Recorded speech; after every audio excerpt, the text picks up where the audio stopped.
There were two brothers who were both soldiers. The one was rich and the other poor. The poor man thought he would try to better himself, so, pulling off his red coat, he became a gardener, and dug his ground well, and sowed turnips. When the seed came up, there was one plant bigger than all the rest, and it kept getting larger and larger, and seemed as if it would never cease growing, so that it might have been called the Prince of Turnips, for there never was such a one seen before, and never will again.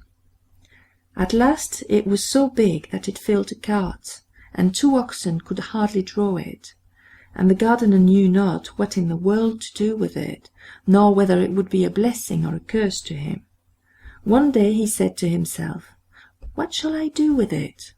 If I sell it, it will bring no more than another, and for eating the little turnips are better than this.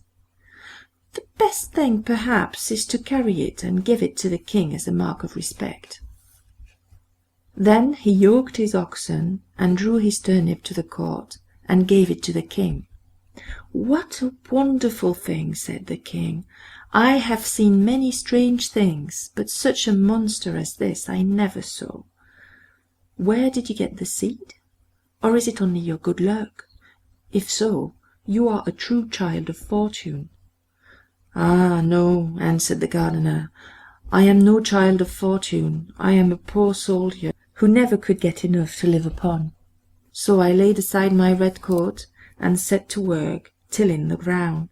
I have a brother who is rich, and your majesty knows him well, and all the world knows him, but because I am poor everybody forgets me." The king then took pity on him and said, "You shall be poor no longer. I will give you so much that you shall be even richer than your brother." Then he gave him gold and lands and flocks, and made him so rich that his brother's fortune could not at all be compared with his. When the brother heard all of this, and how a turnip had made the gardener so rich, he envied him sorely, and bethought himself how he could contrive to get the same good fortune for himself. However, he determined to manage more cleverly than his brother, and got together a rich present of gold and fine horses for the king, and thought he must have a much larger gift in return, for if his brother had received so much for only a turnip, what must his present be worth?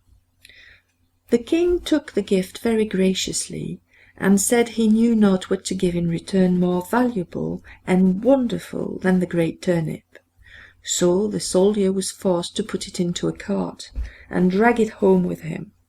When he reached home, he knew not upon whom to vent his rage and spite, and at length wicked thoughts came into his head, and he resolved to kill his brother.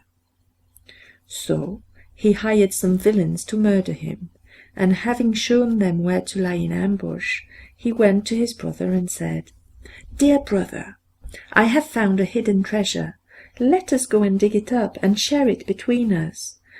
The other had no suspicion of his roguery, so they went out together, and as they were travelling along, the murderers rushed out upon him, bound him, and were going to hang him on a tree.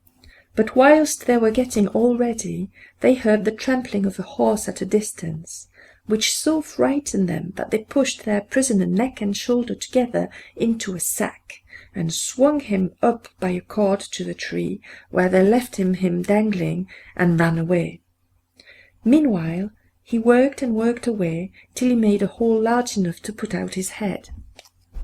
When the horseman came up, he proved to be a student, a merry fellow, who was journeying along on his nag, and singing as he went. As soon as the man in the sack saw him passing under the tree, he cried out, "Good morning! Good morning to thee, my friend." The student looked about everywhere, and seeing no one, and not knowing where the voice came from, cried out, "Who calls me?" Then the man in the tree answered, "Lift up thine eyes, for behold here I sit in the sack of wisdom. Here have I, in a short time, learned great and wondrous things. Compared to this seat, all the learning of the schools is as empty air. A little longer, and I shall know all that man can know, and shall come forth wiser than the wisest of mankind. Here I discern the signs and motions of the heavens and the stars, the laws that control the winds, the number of the sands on the seashore, the healing of the sick, the virtues of all simples, of birds and of precious stones. Wert thou but once here, my friend, thou wouldst feel and own the power of knowledge. The student listened to all this and wondered much. At last he said, "Blessed be the day and hour when I found you. Cannot you contrive to let me into the sack for a little while?" Then the other answered, as if very unwillingly, "A little space I may allow thee to sit here, if thou wilt reward me well and entreat me kindly, but thou must tarry yet an hour below, till I have learned some little matters that are yet unknown to me." So the student sat himself down and waited a while. But the time hung heavy upon him, and he begged earnestly that he might ascend forthwith, for his thirst of knowledge was great.